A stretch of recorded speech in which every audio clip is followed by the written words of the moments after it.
Pemerintah telah memutuskan mengganti sistem PPDB menjadi SPMB atau sistem penerimaan murid baru. Lantas, apakah penggantian sistem ini telah tepat? Kita akan membahasnya bersama dengan pengamat pendidikan Dharma Ningtyas. Selamat sore, Pak Dharma. Sore, Nisrina. Baik, Pak Dharma, selamat sore. Kebijakan baru ini sudah ditetapkan, yakni mengganti sistem penerimaan siswa baru menjadi SPMB, di mana salah satunya yang cukup berbeda adalah mengganti jalur zonasi menjadi jalur domisili. Menurut Anda sudah tepatkah terkait dengan perbedaan ini?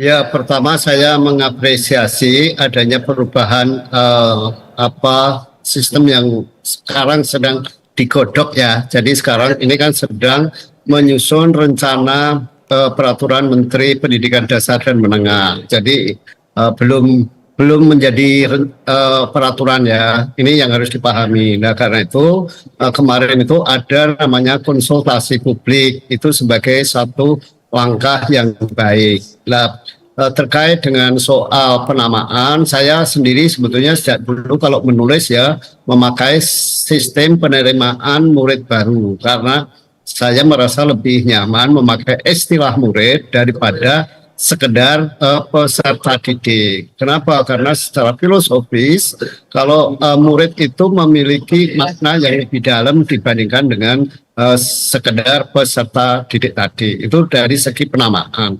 Sekarang istilah dari zonasi ke domisili ya.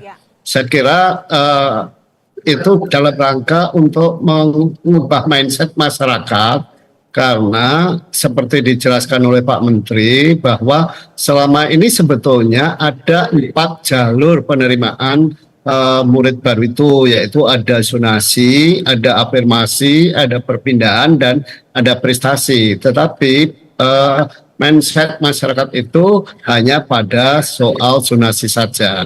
Nah, dengan pengubahan dari zonasi ke domisili, diharapkan juga akan mengubah persepsi masyarakat terhadap sistem penerimaan murid baru ini, bahwa domisili itu hanya salah satu jalur saja. Masih ada 3 jalur yang lain yang sebetulnya sama dengan yang lalu, yaitu afirmasi, perpindahan, dan prestasi.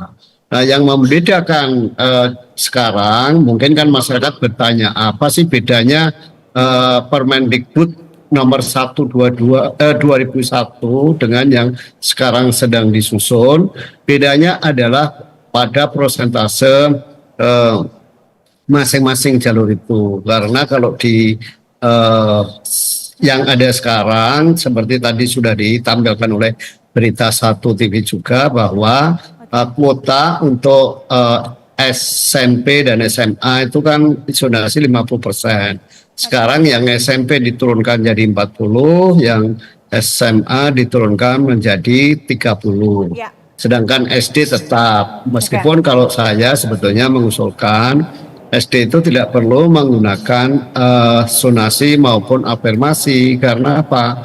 Karena setiap anak usia sekolah dasar itu wajib bersekolah. Jadi tidak boleh ada hambatan untuk anak usia SD itu masuk ke bangku sekolah. Entah dengan jalur zonasi, domisili, maupun dengan afirmasi, itu nggak perlu gitu. Tapi dari segi perubahan itu tadi saya menyambut baik, karena itu juga bagian dari yang saya usulkan ya, meskipun sebetulnya call saya lebih tinggi ya. Misalnya jalur prestasi itu kalau saya di SMA itu paling enggak 50%. Oke, Pak Dharma, gitu. Kita sudah dapat intinya.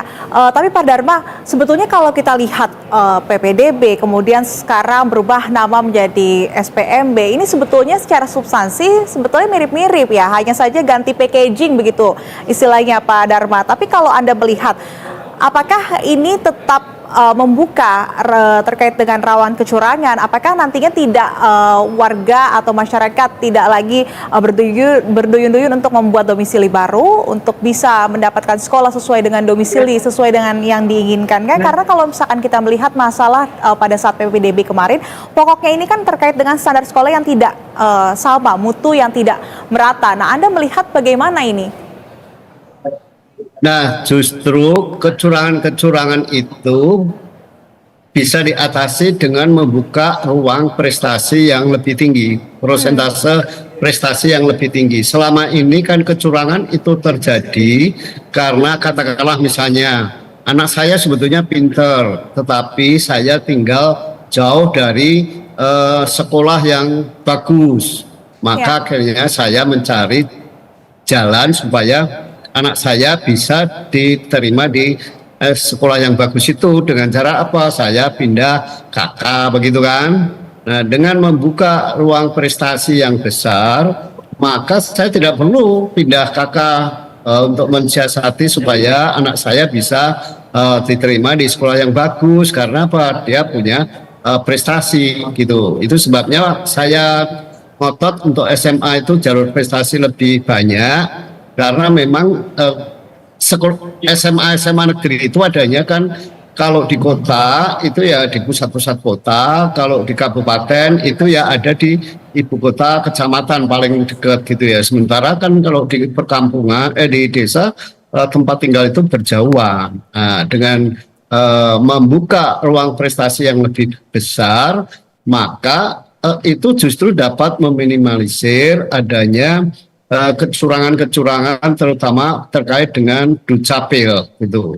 Kan penyelewengan yang ada selama ini kan terkait dengan soal data Dukcapil. Nah, dengan adanya dibuka ruang supaya tidak hanya berdasarkan zonasi tetapi juga prestasi, nah itu bisa meminimalisir kecurangan-kecurangan Dukcapil itu yang jadi perlu Anda mendorong bahwasannya oleh jalur prestasi ini kuotanya lebih diperbanyak dibandingkan dengan jalur domisili tersebut, begitu Pak intinya ya Pak? Betul kalau saya. Baik, terima kasih pengamat pendidikan Dharma Anindya sudah bersedia berbincang di Berita Satu Sore. Selamat sore dan salam sehat selalu Pak Dharma. Ya, selamat sore dan sehat selalu juga Rizlina. Ya.